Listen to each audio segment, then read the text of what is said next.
Thanks for tuning in to Steel City Football, the 4-1-2. It's a great day to be a Pittsburgh Steeler. Let's jump right in. So Coach Cowher, he sits down with CBS Sports. He has a lot to say about the Pittsburgh Steelers. Let's jump into the video, and I'll go from there. Lombardi, Hallis, Landry, and the likes. Legends standing on each other's shoulders to both build and defend this game we love. It's a responsibility cherished by Pro Football Hall of Famer and our friend Bill Cowher. Coach joins us on Beyond the Booth. Pleasure to sit down with Pro Football Hall of Famer head coach Bill Cowher, and that's still, Coach, how I have to refer to you. I know it probably doesn't get old after your induction here in that sense. Coach Cowher looks great, doesn't he? Yes, it does. It doesn't. I just actually got back from Canton. I go out there now yearly for my fourth straight year, and I still sit there and at a table that we have this Ray Nitschke luncheon. It's just the Gold Jackets are in there. And the Steelers happen to have their own table. So I was sitting there with Joe Green, with Mel Blount, Lynn Swan, John Starworth, Rod Whitson, Alan Faneca, Jerome Bettis, and Tony Dungy joined us. So I said, you know, you sit there, all the guys and guys I grew up watching.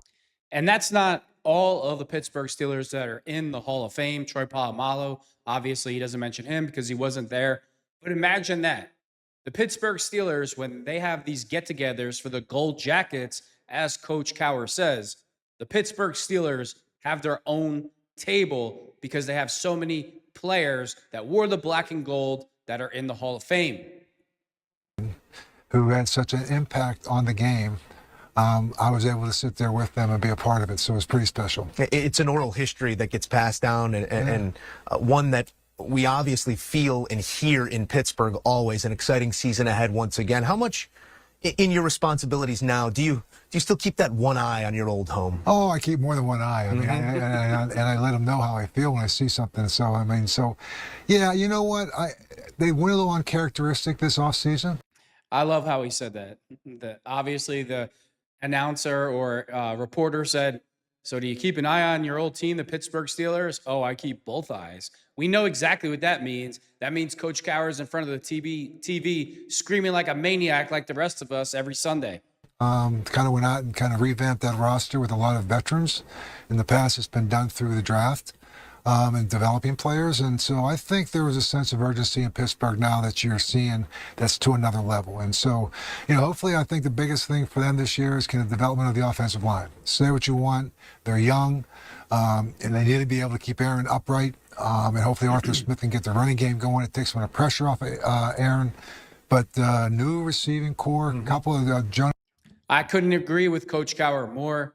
We could not run the ball for a yard in the preseason. I mean, our running game in the preseason has looked horrendous. I say this all the time. I don't put too much stock in the preseason. But the only problem is when you're averaging 2 yards a carry, we can't even get 5 yards, 3 yards, 4 yards, nothing. And if that continues into the regular season, then there's even more pressure on Aaron Rodgers. The Pittsburgh Steelers need to run the football to win the Super Bowl. Arthur Smith was, I think, a great addition to tight end with Frymouth in Washington. So I think there's a lot of excitement right now in Pittsburgh. There's a lot of anticipation and a lot of positive anticipation going into this season. Well, no matter the line of work, it's always good to keep a couple Steelers around you. That I've learned through experience. One of your old DBs is my guy, Bryant McFadden. Brian McFadden knows something about Super Bowls as well. So he does. He knows what putting together a team's all about. I do not introduce him without saying the two-time Super Bowl champ, Bryant McFadden. We'll lead every single Sunday that way. What can you tell me about a 20-year-old, a 20-something-year-old Bryant McFadden? What do you remember of him? B-Mac came from Florida State, kind of a swashbuckling corner. I kind of like that, but he was one of those guys that was a swashbuckling corner. I got to look up the definition of that. Always interested in wanting to know the little idiosyncrasies of corner. And there's been some great corners that had been there, and you know, even in. And if I had to bet, because we all know Coach Cowher loves smash mouth physical football, it's probably a corner that comes up and lays people out in front of him. And so, you know, we had a group of guys, and B-Mac was a part of that defense with Troy Polamalu and Chris Hope and Joey Porter and Clark Hagans, James Ferrier, Casey Hampton. It was a Deshae Townsend. A lot of these guys are coaching right now that he was playing with was interesting enough. And, Dick LeBeau is our defensive coordinator. I coach the defense a lot. And again, I go back. Oh, how I miss Coach LeBeau, how I miss those days. The Pittsburgh Steelers, we always say we run a 3-4 defense. We don't run a 3-4 defense at all. When I go back into my memory banks, when Coach LeBeau was the coach in the 3-4 and the pieces were all moving, the great players that we had, it was such a beautiful thing.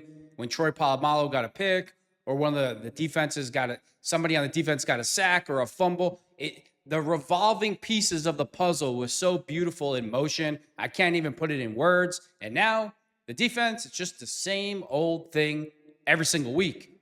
We run a 4-2-5, and we know exactly where the pass rush is coming from. Back to BMAC, he was never a guy that he did what he was asked to do. He embraced his role and played it very, very well. As he'll tell you, an integral part of our win against Indianapolis Colts, a big a game that we won in Indianapolis. That it was a divisional game that led us on to that championship, going against Peyton Manning, and they were the number 1 seed at the time. So it was a big game. He was a big part of it, and he had a great career in Pittsburgh. He was a good, not just a good player, he was a good teammate. He was one of those guys that he represented what the core values of Pittsburghers were all about.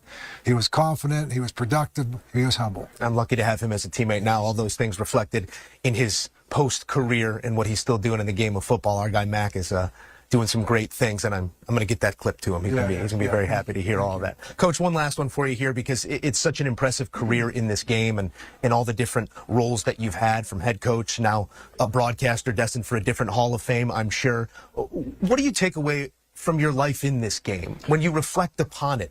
Are there moments, or is it more of a feeling of what this game has brought to you? It's the relationships that I was able to develop, the core values that you're able to develop when you're being a part of something that's bigger than you. And there's humility that comes with that. There's a degree of sacrifice that comes with that. There's a degree of sportsmanship and being able to bring things together. But there's also responsibility. I think the game of football develops a lot of teamwork, commitment, sacrifice. Again, being able to get up when you get knocked down, because we're all going to get knocked down in life, being able to deal with adversity, but never lose confidence in who you are as a person and what you're all about, and bringing a group of people together. And I had an opportunity to play, to coach, and to bring men together to a common goal, and to be able to do that. I always said the game of football is not so much about any one game or destination. It's about the journey you have along the way. It's about the relationships that you have, the lessons that are learned, the core fibers that are built inside you because of those commitments that you make, the teamwork, the sacrifice, the passion with which you do anything that you do with it, and you love it. And so I love the game of football. I've been a part of it. It's been so good to me. And at the same time, I feel like I've been a good contributor to the game, and I feel like I'm kind of a guardian of the game. Like, I think all the things it stands for, and sometimes it gets lost in some of the stories that are out there.